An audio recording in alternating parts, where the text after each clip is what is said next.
Okay, let's talk about graphing relationships. A lot of this is just about being able to practically apply different scenarios to a graph or vice versa, having a graph and being able to figure out the practical scenario from the graph. So let's read example number 1. It says the air temperature was constant for several hours at the beginning of the day and then rose steadily for several hours. It stayed the same temperature for most of the day before dropping sharply at sundown. Choose the graph that best represents the situation. One thing that you really need to get into the habit of doing is when you look at graphs, looking at their labels. So here it's very important that we're looking at this is time versus temperature. Sometimes it won't be. Sometimes it'll be something different and then the graph will be really confusing. So get into that habit of always looking at your labels on your graph. Okay, so let's look for some key terms here. It says this temperature was constant. That means that time continued, but the temperature did not change. So then the next part, it says it rose steadily for several hours. Then it stayed the same again, which is just another way to say stayed constant for most of the day before then dropping sharply. Okay, so let's look at these different graphs. Okay, the first thing says it was constant. So let's look at those places where the beginning of the graph was constant. A constant graph is going to have a flat area. So graph A fits that. Graph B also fits that. But graph C does not. That upward slanted line does not tell us that it's constant. So the was constant, the description it should be is that it should be flat. And graphs A and B both fit those. Okay, so the next one says rose steadily. Rising steadily means an upward slanting line. It should look like that. So let's look again. Graph A does that next. So we can say, okay, A fits. B also fits. And again, C, that second segment of time in C, actually it's constant. So that's switched. Okay, the next part says it stayed the same. So what we need to look for next is a segment on the graph where it's flat again. So let's look and see which one fits. So it's going to be also flat again.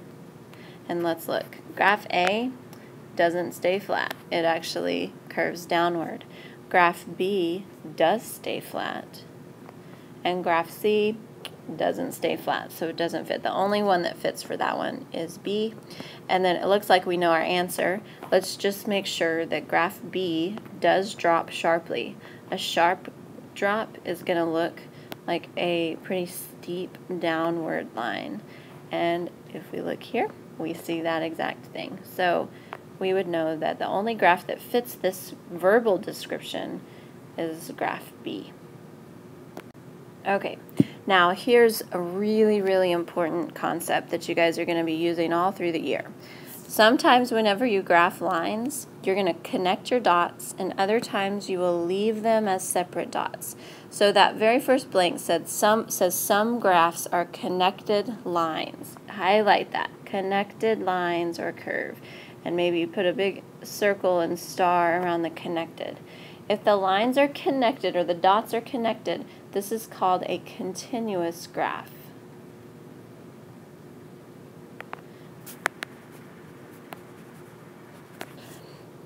Others, though, will only be distinct points, like the one that you see below. Highlight that, distinct points. These are called discrete graphs.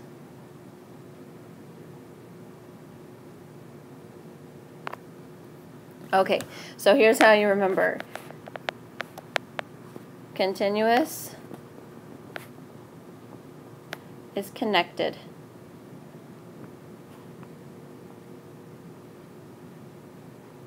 And discrete is just separate dots. So D for discrete, D for dots, C for continuous, and connected. Okay, now because on this theme park attendance graph that we see here, we only see dots that are not connected. This is an example of a discrete graph. Now let's talk about why. What this is talking about is that every year the owners of the theme park would look and see how many people attended or went and visited the theme park. So let's say maybe at the end of December, they would figure out how many people came, and then they would graph that. The reason that there is separate dots is because there's two reasons. One is you cannot have a half of a person. So if we put a continuous line, it would include, that 10,273.2 people came to the park, which is not true. The other thing is it says that, maybe it doesn't say that, maybe I left that off, but this is talking about there's a yearly theme attendance. They figure out how many people visited the theme park once a year. So they only take that data maybe in December. Again, if we made the dots connected, we would be communicating that they are constantly determining how many people are coming to the park, which is not accurate. Okay? All right, so let's go on to the. So here, if we're going to sketch a graph for the situation, and we're going to talk about whether it's continuous or discrete. I've actually given you what the graphs look like. So let's talk about why they look the way they do. So on 2A it says Simon is selling candles to raise money for the school dance. For each candle he sells, the school will get $2.50. He has 10 candles that he can sell. Well, if you think about this in a table form, let's talk about the number of candles versus the dollars. And you'll start to see things like if he doesn't sell any, he's going to make no money. If he sells one, he's going to make $2.50. If he sells two, he'll make $5. If he sells three, he'll make $7.50, and so on. He's never going to make more than $25 because he only has 10 candles to buy. Now, if you'll see here on the side, that data is graphed. We've got the 0.00, then the 0.125, and the 0.25, and so on. The reason that we cannot connect the dots is you need to ask yourself, is there ever a time when he will sell half a candle? No, there's not. Or is there ever a time when he'll make exactly $3? Again, no, there's not. So if we were to put a line there, we would be saying that he can sell half of candles and that he can make any combination of different dollar amounts, which is not true. So we have to make sure that we keep that graph discrete. Okay, so now let's talk about a different situation. So let's look at 2B. It says Angelique's heart rate is being monitored while she exercises on a treadmill. While walking, her heart rate remains the same. As she increases her pace, her heart rate rises steadily at a steady rate.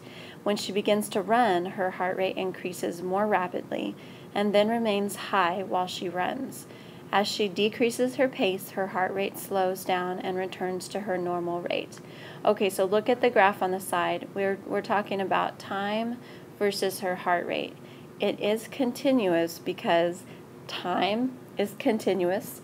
There are fractions of seconds and fractions of minutes, and her heart rate is also continuous. It's constantly beating, and it's speeding up and slowing down as she goes. So we could definitely say that there is a constant heart rate.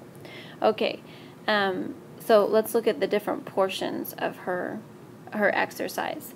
So it says while walking, her heart rate remains the same. So of course that's going to be our flat part. So remains the same right there. As she increases her pace, her heart rate rises steadily. So let's do those first two. Here, it remains the same. Then it rises steadily.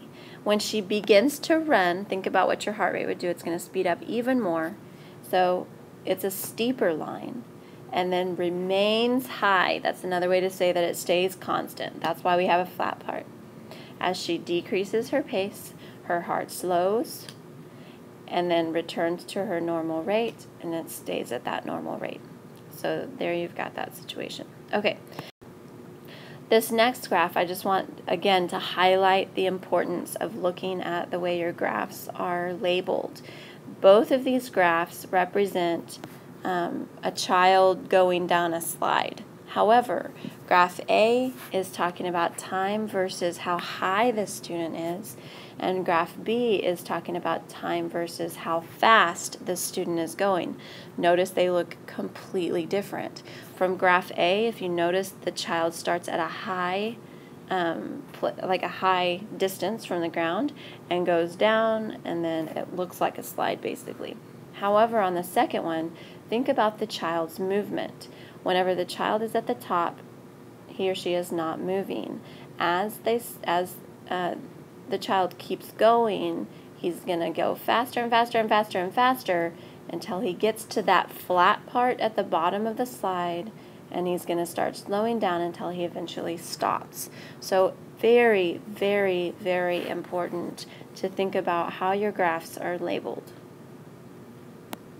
Okay, so on example 3, this would be a good place for the substitute to pause the video and you guys write some possible situations for the given graph. Okay, so hopefully you guys pause the video and let's come back and talk about it. There's lots of different ways you could do these. Maybe for that first one, for the water level versus time, I'm thinking about maybe a swimming pool. It starts off empty. Its water level is 0.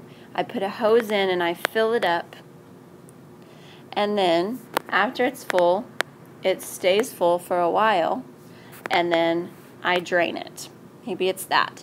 It could be, you could be talking about a lake, you could be talking about a sink, but what you need to be saying in some way is that there is a steady increase, then a constant change, so no change is happening, it's going to stay the same, and then a constant decrease. Okay, the next one is a little trickier to look at, but hopefully it'll be pretty self-explanatory.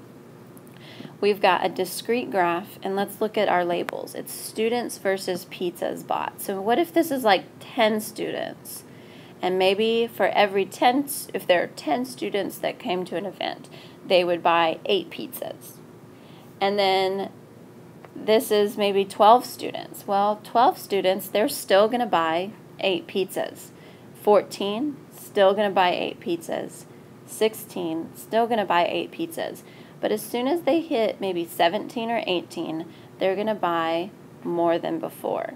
So maybe now they'll buy 12 pizzas instead of 8 pizzas. So what's happening here is that there's a certain range of students for which they'll buy a certain number of pizzas. And then when it exceeds that specific range, then they're going to increase the number of pizzas bought. Notice this is discrete because can you have half a student? No, you can't, so you can't connect it. And will you ever buy half a pizza? No. So when talking about discrete versus continuous, your key question to ask yourself is, can I have halves? If your answer is yes, then it's continuous. If your answer is no, then it's discrete. Okay, you guys have a good day. Made with Doodlecast Pro.